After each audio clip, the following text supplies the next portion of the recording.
می توانستم چشمانم را ببندم و رویاها دستانم را می گرفتن، برمی خواستم و در آسمان جدیدی پرواز می کردم.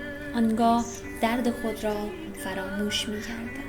اگر می توانستم در خیال خود سفر کنم، کاخها و شبهایی پر عشق خلق می کردم تا در آنجا عشق و امیدهایم رشد کند و آن وقت دردهایم را فراموش می کردم. دنیایی که مردمان امروز را در آن می بینم سیمایی انباشته از ظلم و بی‌عدالتی و رنج دارد، همواره با واقعیت تلخی که همه خواسته هایمان را درو می کند.